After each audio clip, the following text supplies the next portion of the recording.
నమస్కారం. నాటివి న్యూస్ వార్తలకు స్వాగతం. ముందుగా వార్తలోని ముఖ్యాంశాలు. భూభారతి స్కామ్పై కఠిన చర్యలు తీసుకుంటామన్న మంత్రి ప్రకటన. అవినీతి కేసులో మీ సేవ నిర్వాహకులను అరెస్టు చేసినట్టు వెల్లడి. అక్రమంగా సంపాదించిన డబ్బు రికవరీ చేస్తామని హెచ్చరిక. పారదర్శకంగా విచారణ కొనసాగుతుందని మంత్రి పొంగులటి స్పష్టం. విశాఖ స్టీల్ ప్లాంట్ పై కేంద్రాన్ని నిలదీసిన షర్మిల. ప్రైవేట్ కంపెనీలకు రాయితీలు స్టీల్ ప్లాంట్ కు ఎందుకని ప్రశ్న. ప్లాంట్ పరిరక్షణపై కేంద్రం తక్షణ చర్యలు తీసుకోవాలని డిమాండ్. కార్మికుల భవిష్యత్తుపై ఆందోళన వ్యక్తం చేసిన షర్మిల.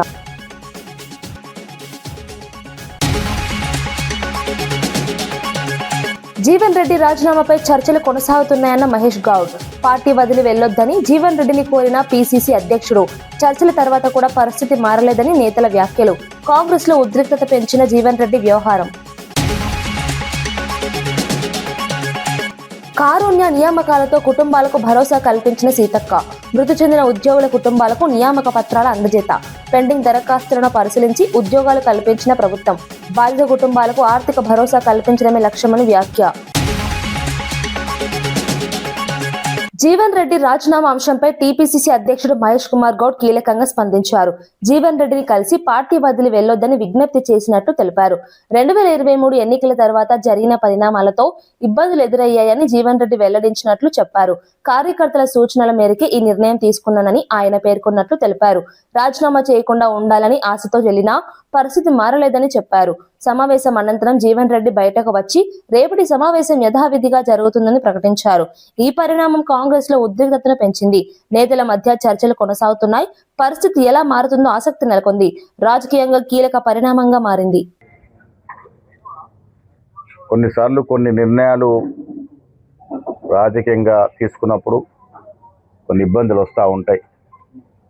దాంట్లో భాగంగానే జీవన్ రెడ్డి గారు కూడా ఇబ్బంది పడ్డారు. రాజీనామా చేయరనే ఆశతో నేను పోతా ఉన్నాను. దివ్యాంగుల సమస్యలపై కేటీఆర్ స్పందించారు. అసెంబ్లీ బయట ఆయన్ను కలిసిన దివ్యాంగులు తమ సమస్యలను వివరించారు.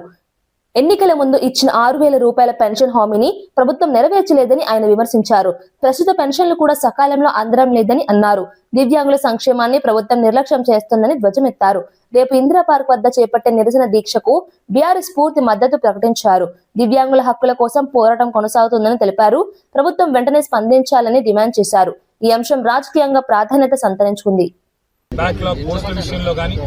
చదువుల విషయంలో కానీ చాలా వాగ్దానాలు వారి అభయహస్తం మేనిఫెస్టోలో చాలా వివరంగా ఇచ్చారు.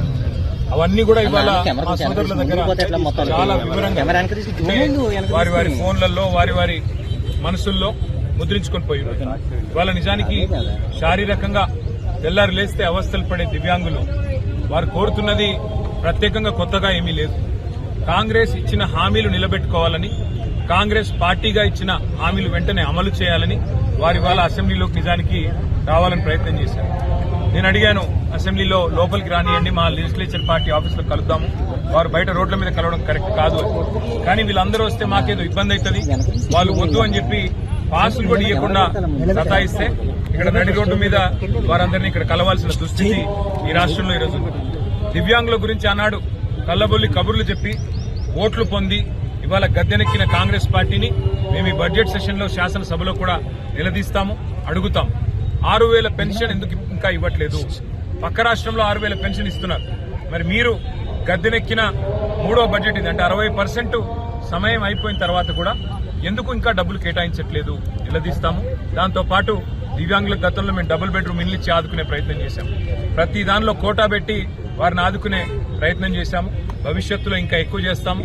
కానీ ఈ రోజు ఈ ప్రభుత్వాన్ని మాత్రం వారికి ఇచ్చిన హామీలు, ముఖ్యంగా దివ్యాంగ సోదరులకు సోదరీమణులకు ఇచ్చిన హామీలు అమలు చేసేదాకా వదిలిపెట్టాం. రేపు ఇందిరా పార్క్ దగ్గర కూడా వారు రిలే నిరాహార దీక్షలకు పిలుపునిచ్చారు. దానికి కూడా మా మద్దతు ఉంటుంది. మా పార్టీ నాయకులు కూడా హాజరవుతాం. తప్పకుండా దాన్ని కూడా మరి విజయవంతం చేయాల్సిందిగా రాష్ట్రంలోని దివ్యాంగ సోదరులకు కూడా విజ్ఞప్తి చేస్తూ ప్రభుత్వం వెంటనే కళ్లు తెరిచి మరి ముందుకు వచ్చి వారికి ఇచ్చిన హామీలు అమలు చేయాలని చెప్పి డిమాండ్ చేస్తాం.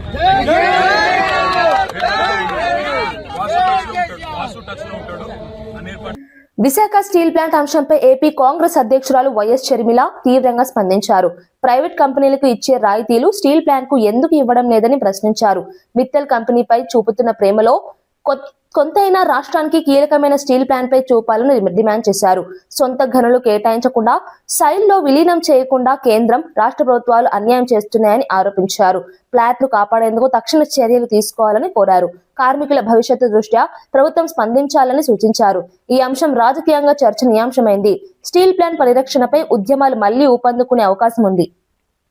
స్టీల్ కి సవతి తల్లి ప్రేమ ఎందుకు అని అడుగుతున్నాం. ఈ రోజుటి వరకు కూడా విశాఖపట్నం స్టీల్ ని ప్రైవేటైజ్ చెయ్యబోము అని ఆన్ పేపర్ ఇచ్చిన దాఖలాలు లేవు. ఇప్పుడు విశాఖపట్నం స్టీల్స్ కి ఐరన్ సప్లై చేస్తునిందో అదే బయలడిల్లా నుంచి కొత్త ప్లాంట్ కి క్యాప్టివ్ మైన్స్ ఇచ్చారు తప్పితే విశాఖపట్నం స్టీల్ కి ఇవ్వాలి అన్న ఆలోచన మీకు ఎందుకు రాలేదని అడుగుతున్నాం. ఇవ్వాల్సిన ప్రోత్సాహాలలో ఒక్కటి కూడా ఇవ్వలేదు. సెయిల్లో విలీనం చేయరు, దేంట్లోనూ రాయితీలు ఇయ్యరు. బీజేపీ అయినా రాష్ట్ర ప్రభుత్వం అయినా కూటమి సర్కారు సమాధానం చెప్పాల్సిన అవసరం ఉంది. కొత్త వాహనాల కొనుగోలుపై ట్యాక్స్ కన్సెషన్లు కల్పిస్తున్నామని వివరించారు. హైదరాబాద్ లో పెట్రోల్, డీజిల్ ఆటోలను ఈవీలుగా మార్చేందుకు ప్రభుత్వం ముందుకు వచ్చిందన్నారు. ఇందుకోసం 200 కోట్ల రూపాయలు కేటాయించినట్లు తెలిపారు. ప్రభుత్వ ఉద్యోగులకు ఈవీ వాహనాలపై 15 నుంచి 20% డిస్కౌంట్ ఇస్తామని చెప్పారు. పర్యావరణ పరిరక్షణ లక్ష్యంగా ఈ చర్యలు చేపడుతున్నామని పేర్కొన్నారు. ప్రజలు ఈ మార్పులను స్వాగతించాలని సూచించారు. 48.9 లక్షల వాహనాలు ఉన్నాయి. టీహెచ్ఎస్సీ పరిధిలో 15 సంవత్సరాలు పైబడిన 21.75 లక్షల వాహనాలు ఉన్నాయి. ఎవరైనా అర్హత కలిగిన వాళ్ళు ట్రాన్స్పరెంట్ గా అందులో ఉన్న నామ్స్ ప్రకారం అప్లై చేసుకుంటే ఇంకా స్క్రాప్ ఆ యూనిట్స్ ను ఇవ్వడానికి మా రవాణా శాఖ సిద్ధంగా ఉందనే మాట కూడా నేను ఈ సందర్భంగా మనవి చేస్తా ఉన్నా. అన్ని ఈవీలు కొనుగోవడంతో పాటుగా దానికి అందుబాటులో ఉండే విధంగా ఛార్జింగ్ స్టేషన్స్ కూడా డెవలప్మెంట్ చేసే విధంగా ప్రయత్నం చేస్తున్నాం. అధ్యక్ష, హైదరాబాద్ లో ఉన్నటువంటి అన్ని పెట్రోల్, డీజిల్ ఆటోలన్నింటినీ ప్రభుత్వ ఖర్చుతోటి రెట్రోఫిట్ చేసి హైదరాబాద్ క్యూర్ ఏరియా లోపల ఒక్క ఆటో కూడా డీజిల్, పెట్రోల్ లేకుండా ప్రభుత్వం నిర్ణయం తీసుకుంది. దాని కొరకు బడ్జెట్ అప్పుడు కూడా 200 కోట్లు కేటాయించడం జరిగింది. ఉన్న వాహనాలు కొంత దూరం లాంగ్ జర్నీ వస్తే ఫర్ లోకల్ ఎక్కువ పెట్రోల్, డీజిల్ కన్జంప్షన్ వస్తుందని ఈవీ వెహికల్స్ కొని అందరు కూడా ప్రభుత్వం తరఫున ఎమ్మెల్యేల వాళ్లకు లోన్కు సంబంధించినటువంటి ఇష్యూలో కూడా మరి పాజిటివ్ గా ఉంది అనేటువంటి మాట కూడా ఈ సందర్భంగా మనం చేస్తూ మరొక్కసారి మీ వాహనాలు కూడా ఈవీ వాహనాలుగా వాడండి. వనపర్తి అభివృద్ధిపై ఎమ్మెల్యే తూడి మేఘారెడ్డి అసెంబ్లీలో పలు అంశాలను ప్రస్తావించారు. నియోజకవర్గ అభివృద్ధి తన ప్రధాన లక్ష్యమని తెలిపారు. రహదారి అభివృద్ధికి 400 కోట్లతో టెండర్లు పిలిచినందుకు కృతజ్ఞతలు తెలిపారు. వనపర్తి, గోపాల్పేట్, బిజినపల్లి, కొత్తకోట ప్రాంతాల్లో రోడ్ల అభివృద్ధిపై దృష్టి సారించాలని కోరారు. పట్టణ శివార్లలో డ్రైనేజీ నిర్మాణానికి నిధులు మంజూరు చేయాలని విజ్ఞప్తి చేశారు. పెబ్బేరు మున్సిపాలిటీ అభివృద్ధికి ప్రత్యేక నిధులు కోరారు. వనపర్తి నుంచి పెబ్బేరు వరకు రహదారిని 4 లేన్లుగా మార్చాలని ప్రతిపాదించారు. ప్రజలకు మెరుగైన సౌకర్యాలు అందించడమే లక్ష్యమని తెలిపారు. అభివృద్ధి పనులు వేగవంతం చేయాలని కోరారు. వనపర్తి మున్సిపాలిటీ అవుట్స్కట్స్ ఆ గ్రామాలకు మున్సిపాలిటీకి మధ్యలో ఉన్న బౌండరీ వరకు కొంచెం రోడ్ వైండింగ్ లో మనము ఆ డ్రైన్స్ కట్టి ఆ రోడ్స్ కోసం పెండింగ్ ఉంది. దాన్ని ఒక 25 కోట్లు, దాంతోపాటు పెబ్బేర్ మున్సిపాలిటీకి సంబంధించిన ఒక 5 కోట్లు అయితే అది కూడా కంప్లీట్ అవుతుంది. ఆల్రెడీ ప్రపోజల్స్ గౌరవ మంత్రి గారికి ఇచ్చున్నాం. అది కన్సిడర్ చేయాల్సిందిగా రిక్వెస్ట్ చేసుకుంటూ ఇంకొక ముఖ్యమైన వనపర్తి మున్సిపాలిటీ, పెబ్బేర్ మున్సిపాలిటీకి సంబంధించి 20 కిలోమీటర్లు ఉంటుంది. గౌరవ అధికారులకు ఇన్స్ట్రక్షన్స్ ఇచ్చి 2 మున్సిపాలిటీ మధ్యలో ఆ కర్నూలు హైవేకు లింక్ అవుతుంది కాబట్టి చాలా హెవీ ట్రాఫిక్ ఉంటుంది. సో అది దృష్టిలో పెట్టుకొని ఆ 4 లైన్స్ చేయాలని, దాంతోపాటు వనపర్తిలో ఎస్సీ ఆఫీస్ ఉంది, దానికి సొంత భవనం లేదు, అది కూడా కొంచెం కన్సిడర్ చేయాలని గౌరవ మంత్రి గారికి ప్రత్యేకంగా ధన్యవాదాలు. గాయని మంగ్లీపై సోషల్ మీడియాలో వస్తున్న ఆరోపణలను ఆమె తరపు న్యాయవాది ఖండించారు. సోమాజిగూడలో మీడియా సమావేశం నిర్వహించి ఈ విషయాన్ని వెల్లడించారు. మంగ్లీపై వస్తున్న ఆరోపణలు పూర్తిగా అవాస్తవమని స్పష్టం చేశారు. ఉద్దేశపూర్వకంగా తప్పుడు ప్రచారం చేస్తున్నారని ఆరోపించారు. ఆమె ప్రతిష్టను దెబ్బతీసే ప్రయత్నం జరుగుతోందని పేర్కొన్నారు. ఈ విషయంపై చట్టపరమైన చర్యలు తీసుకుంటామని హెచ్చరించారు. సోషల్ మీడియా వేదికగా బాధ్యతగా వ్యవహరించాలని సూచించారు. నిజాలు త్వరలో బయటకు వస్తాయని తెలిపారు. ఈ అంశం సోషల్ మీడియాలో చర్చకు దారితీసింది. అభిమానులు మంగ్లీకి మద్దతు తెలుపుతున్నారు. దాంట్లో నిజాలు ఎంత ఉన్నాయి, అది ఎంతవరకు నిజం అనేది మనందరం గమనించుకుంటే బాగుంటుంది అనేది నా ఉద్దేశం. ఎందుకంటే రెగ్యులర్ గా నేను కూడా మీడియా సమావేశాల్లో పాల్గొంటూ ఉంటా, జనరల్ గా నేను కూడా మీడియా సమావేశాల్లో పాల్గొంటూ ఉంటా. నాకు కూడా చాలా మంది మీడియా మిత్రులు ఉన్నారు, చాలా మంది ఛానల్స్ అన్ని తెలుసు. కాబట్టి ఎవరిదైనా ఒక వ్యక్తి మీద మనం ఒక వార్త వేసే ముందు దాంట్లో నిజాలు ఎంత, అది నిజమా కాదా అది అనేది మనం ఒకసారి వెరిఫై చేసుకొని వేసుకుంటే మంచిది అనేది నా అభిప్రాయం. ఇప్పుడు కూడా ప్రధానంగా ఇప్పుడు ఈ విషయానికి వచ్చినప్పుడు నేను చెప్పేది ఏంటంటే మంగ్లీ గారికి అసలు ఈ ఇష్యూకి ఏ రకమైన సంబంధం లేదు. ఏదైతే ఇప్పుడు ఒక వార్త సర్క్యులేట్ అవుతుందో 150 కోట్ల స్కామ్ అని కానీ, లేకపోతే మంగ్లీ గారి ఇంట్లో నోట్ల కట్టలు అని చెప్పేసి ఏదైతే ఒక న్యూస్ వైరల్ అవుతుందో దానికి మంగ్లీ గారికి అసలు ఏ విధమైన సంబంధం, ఏ రకంగా కూడా ప్రత్యక్షంగా కానీ పరోక్షంగా కానీ ఏ రకమైన సంబంధం లేదు. అది నేను ప్రధానంగా చెప్పదలుచుకున్నది. సో దాంట్లో ఇప్పుడు ఏదైతే ఈ నోట్ల కట్టలు అనేది ఒక వీడియో రిలీజ్ చేసిందో అది అసలు వాళ్ళ ఇల్లు కాదు, అసలు ఆమెకి ఏ రకమైన సంబంధం లేదు.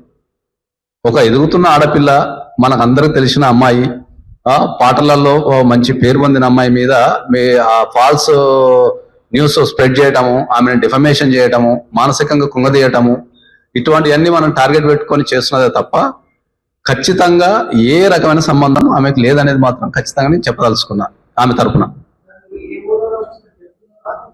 అవును, నేను మంగ్లీ గారి తరపున నాకు మంగ్లీ గారు చెప్పారు, వెళ్ళి ఆమెకి నేను అడ్వకేట్ కింద ఉన్నాను, ప్లస్ ఆమెకు సంబంధించిన విషయం చెప్పమని నాకు క్లియర్గా చెప్పారు కాబట్టి దాని మీద ఈ ప్రెస్ మీట్ పెట్టడం జరిగింది.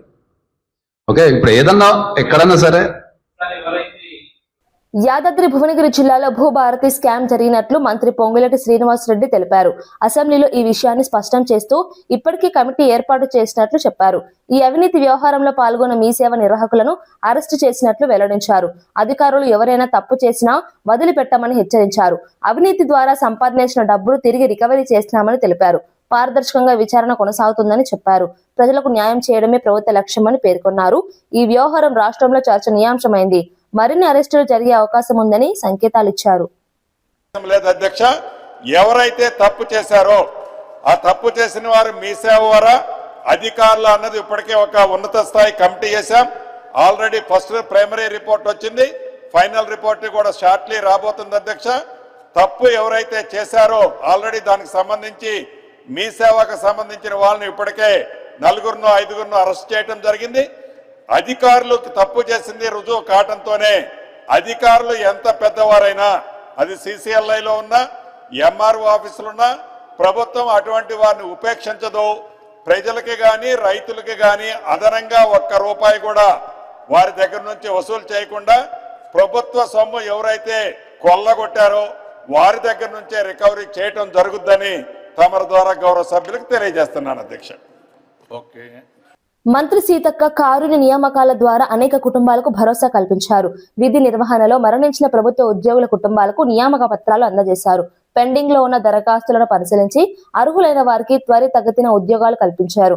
ఈ పథకం ద్వారా బాధిత కుటుంబాలు ఆర్థికంగా నిలదొక్కునే అవకాశం కలుగుతుందని పేర్కొన్నారు. ప్రభుత్వ బాధ్యతగా ఈ చర్యలు చేపట్టామని చెప్పారు.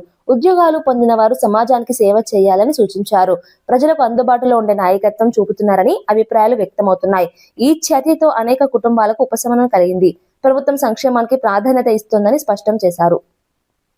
మరి ఇన్నాళ్లకు మన ముఖ్యమంత్రి రేవంత్ రెడ్డి గారి ఆధ్వర్యంలో ఈ ట్రైబల్స్కి అందరికి కూడా కారుణ్య నియామకం కింద వివిధ పోస్టులు ఇవ్వడం చాలా సంతోషం. ఈరోజు మన కొత్తగూడ మండల కేంద్రంలో, పాకాల కొత్తగూడ మండల కేంద్రంలో ఇవ్వడం జరిగింది. జవహర్ నగర్ డంపింగ్ యార్డు సమస్యపై మేడ్చల్ ఎమ్మెల్యే మల్లారెడ్డి అసెంబ్లీలో ఆవేదన వ్యక్తం చేశారు. గతంలో నిధులు కేటాయించి అభివృద్ధి చేసినా ప్రస్తుతం కాలుష్యం తీవ్రంగా పెరిగిందని తెలిపారు. పరిసర ప్రాంతాల్లో ప్రజలు అనారోగ్య సమస్యలతో బాధపడుతున్నారని పేర్కొన్నారు. ప్రభుత్వం తక్షణ చర్యలు తీసుకోవాలని డిమాండ్ చేశారు. ఇన్ఛార్జి మంత్రి శ్రీధర్ బాబు స్పందించి సమస్యను పరిశీలించాలని కోరారు. ప్రత్యేక నిధులు కేటాయించి పరిష్కారం చూపాలని సూచించారు. ప్రజల ఆరోగ్యం దృష్ట్యా చర్యలు అవసరమని అన్నారు. ఈ అంశం అసెంబ్లీలో చర్చనీయాంశమైంది. సమస్య పరిష్కారంపై ప్రభుత్వం స్పందించాల్సిన అవసరం ఉందని పేర్కొన్నారు. మిత్రులైన నాకు అప్పుడు ఆయన మంత్రి ఉన్నప్పుడు 2009లో నా కాలేజీలకు హెల్ప్ కూడా చేసిండు ఆయన. కానీ అట్లా వచ్చినందుకు ఇప్పుడు మళ్ళా మాకు ఇన్ఛార్జ్ మంత్రి అయినందుకు చాలా హ్యాపీగా ఫీల్ అయినా. కాకపోతే ఇప్పుడు ఎంత బాధపడుతున్నా అంటే అంత బాధపడుతున్నా, భరించలేను ఆ బాధను. నా గుండె ఇట్లా బాధతోటి భరించలేకపోతున్నా. ఎందుకంటే జవహర్ నగర్ అనే ప్రాంతము నా గుండెకాయ. అలా ప్రజలకు చెప్పిన, అందరికి చెప్పిన, దాన్ని అంతా కూడా జిహెచ్ఎంసి మొత్తం చెత్త అంతా తెచ్చి కొన్ని ఏళ్ల సందే అడ్డే వేస్తున్నారు. పర్లే వేస్తున్నారు, అది కాంగ్రెస్ టైంలో సందే వేస్తున్నారు, ఇప్పటిదాకా కూడా వేస్తూనే ఉన్నారు. అది కంటిన్యూ కాంట్రాక్ట్ ఉంది వేస్తున్నారు. మీ దాంట్లోనే కంటిన్యూషన్ అని చెప్తున్నా. నా జర ఓపిక పడతా, నీకు దండం పెడతా. ఎందుకంటే ఆ చెత్త వేసినప్పుడు, నేను మంత్రి ఉన్నప్పుడు మా కేటీఆర్ గారు 500 కోట్లు ఇచ్చిండు. చెత్తతోటి కరెంటు తయారు చేసే ఉత్పత్తి ప్లాంట్ ఆడ తయారు చేసినాం. దాన్ని అది కాకుండా 144 కోట్లతోటి క్యాపింగ్ పెట్టిన మొత్తం మట్టి పోసి గడ్డి పెట్టి అది గుట్ట లెక్క తయారు చేస్తాం. దానికి తోడు వర్షాకాలంలో అందులో వచ్చిన మురుగునీళ్ళు అంత వస్తే ఫిల్టర్ చేసేందుకు 250 కోట్లు ఇచ్చినాం. వాటి ఎస్టీపీ అంత బాగా చేస్తే అందంగా వాసన రాకుండా చేస్తాం. నా మంత్రి ఉన్నప్పుడు మా కేటీఆర్ సార్ అటువంటిది ఇప్పుడు 2 సంవత్సరాలు 4 నెలల సంది భరించలేము. కొత్త గుట్ట చెత్తకుండి తయారు చేసారు కొత్తది ఒకటి. అది రోగాన బారి పడుతున్నారు. వాటర్ల పొల్యూషన్, గాలిల పొల్యూషన్, భూమిల పొల్యూషన్, మురికి నీరు ఉండలేక 2 లక్షలన్నర ప్రజలు ఉంటున్నాడు. దయచేసి అన్నా శ్రీధర్ అన్న, నువ్వంటే నాకు చాలా అభిమానం.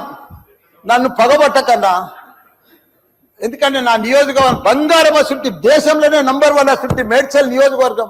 దాన్ని తుకుడలు అచలం కుతలం చేసేది. దాన్ని ఇప్పుడు దాన్ని 61 గ్రామాలు ఉండే, 3 మున్సిపాలిటీ కార్పొరేషన్లు ఉండే, 7 మున్సిపాలిటీ ఉండే. దాన్ని తీసుకుపోయి మొత్తం జిహెచ్ఎంసీ చేసారు. ఇప్పుడు 16 వార్డులు చేసారు. దాన్ని ఒక మోరీలు లేవు, రోడ్లు లేవు, డ్రైనేజీలు లేవు, కరెంట్ స్తంభాలు లేవు, ఏమీ లేదు. ఇంకా మామూలు గ్రామాలే ఉన్నాయి, పెంకిటిల్లే ఉన్నాయి.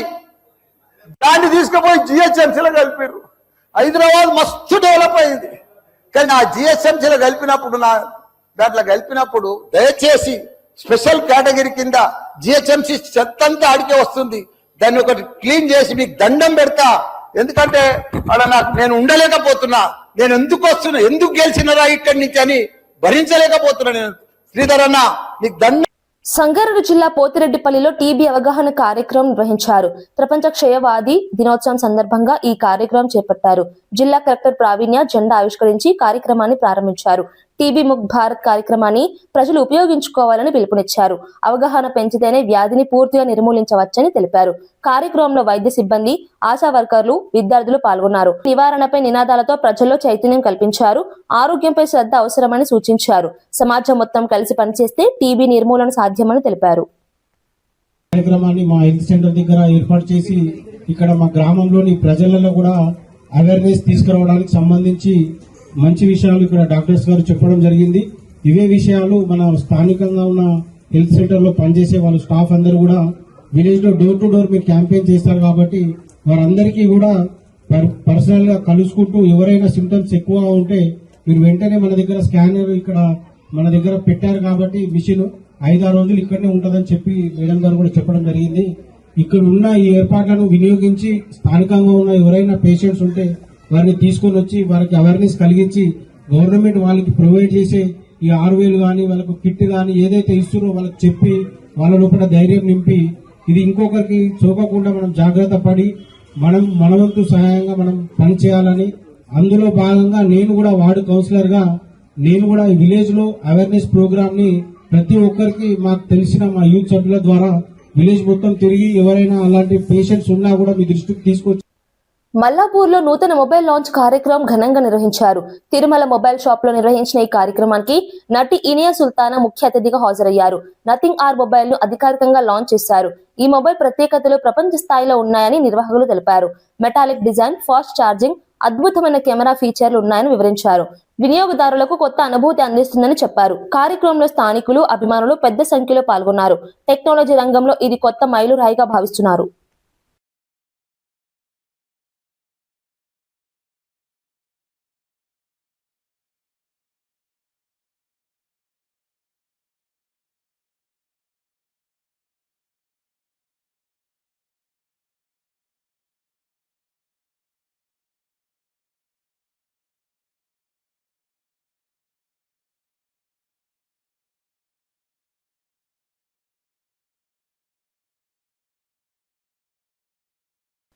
కాంగ్రెస్ సీనియర్ నేత జీవన్ రెడ్డి చర్చల తర్వాత కూడా సమస్య పరిష్కారం కాలేదని తెలిపారు. పిసిసి అధ్యక్షుడు మహేష్ కుమార్ గౌడ్, ఏఐసిసి కార్యదర్శి సచిన్ సావంత్, విప్ ఆది శ్రీనివాస్ తో సమావేశం అనంతరం మీడియాతో మాట్లాడారు. పరిస్థితి క్లిష్టంగా మారిందని పేర్కొన్నారు. పార్టీ మారడం సులభ నిర్ణయం కాదని అన్నారు. అయినప్పటికీ పరిస్థితుల వల్ల ఈ నిర్ణయం తీసుకోవాల్సి వచ్చిందని తెలిపారు. పార్టీలో జరుగుతున్న పరిణామాలు తనను తీవ్రంగా ప్రభావితం చేశాయని చెప్పారు. భవిష్యత్తు నిర్ణయంపై త్వరలో స్పష్టత ఇస్తానని సూచించారు. ఈ పరిణామం కాంగ్రెస్ లో కలకలం రేపుతోంది. తదుపరి పరిణామాలపై ఆసక్తి నెలకొంది. కొనసాగడానికి కొరకు ఏదైతుందో మరి వారి అభిప్రాయం చెప్పి కొంత నన్ను సంయమనం పాటించడానికి వచ్చి ఉండొచ్చు. అసలు సమస్యకు పరిష్కారం అనేది వాళ్ళ దగ్గర లేదు, నా దగ్గర ఏది ఉన్నా కానీ మనిషికి కావాల్సింది రాజకీయ ప్రజాజీవితంలో గౌరవం కావాలి. ఆ గౌరవం పొందలేనప్పుడు ఎవరం కూడా ఏదైతుందో ప్రజా జీవితం కొనసాగడం అనేది సాధ్యం కాదు. నా గౌరవం నిలబెట్టడానికి, నా తోడు నిలవడానికి ఏదైతుందో, నా సహచరులు ఏదైతుందో ముందుకు వస్తున్న అందరికి నేను కృతజ్ఞునిగా ఉంటా. రేపు 10 గంటలకు అనుకుంటున్నాం బండారు గార్డెన్ లో అందరం కూడా కలిసి గట్టిగా నా నిర్ణయాన్ని నేను ప్రకటించబోతున్నా. ఈ 4 దేశాల మీద అందించినటువంటి ఒక సహకారాలు కలిసి ప్రయాణం ఏదైతుందో కొనసాగాలి, దానికి తోడు మీరు నిలవాలని చెప్పని నేను మనస్ఫూర్తిగా కోరుకుంటున్నా. భూభారతి స్కామ్పై కఠిన చర్యలు తీసుకుంటామన్న మంత్రి ప్రకటన. అవినీతి కేసులో మీ సేవ నిర్వాహకులను అరెస్టు చేసినట్టు వెల్లడి. అక్రమంగా సంపాదించిన డబ్బు రికవరీ చేస్తామని హెచ్చరిక. పారదర్శకంగా విచారణ కొనసాగుతుందని మంత్రి పొంగులటి స్పష్టం. విశాఖ స్టీల్ ప్లాంట్ పై కేంద్రాన్ని నిలదీసిన షర్మిల. ప్రైవేట్ కంపెనీలకు రాయితీలు స్టీల్ ప్లాంట్ కు ఎందుకని ప్రశ్న. ప్లాంట్ పరిరక్షణపై కేంద్రం తక్షణ చర్యలు తీసుకోవాలని డిమాండ్. కార్మికుల భవిష్యత్తుపై ఆందోళన వ్యక్తం చేసిన షర్మిల.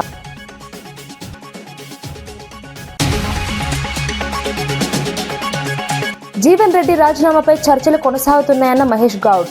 పార్టీ వదిలి వెళ్లొద్దని జీవన్ రెడ్డిని కోరిన పీసీసీ అధ్యక్షుడు. చర్చల తర్వాత కూడా పరిస్థితి మారలేదని నేతల వ్యాఖ్యలు. కాంగ్రెస్ లో ఉద్రిక్తత పెంచిన జీవన్ రెడ్డి వ్యవహారం. కారుణ్య నియామకాలతో కుటుంబాలకు భరోసా కల్పించిన సీతక్క. మృతి చెందిన ఉద్యోగుల కుటుంబాలకు నియామక పత్రాల అందజేత. పెండింగ్ దరఖాస్తులను పరిశీలించి ఉద్యోగాలు కల్పించిన ప్రభుత్వం. బాధిత కుటుంబాలకు ఆర్థిక భరోసా కల్పించడమే లక్ష్యమని వ్యాఖ్య.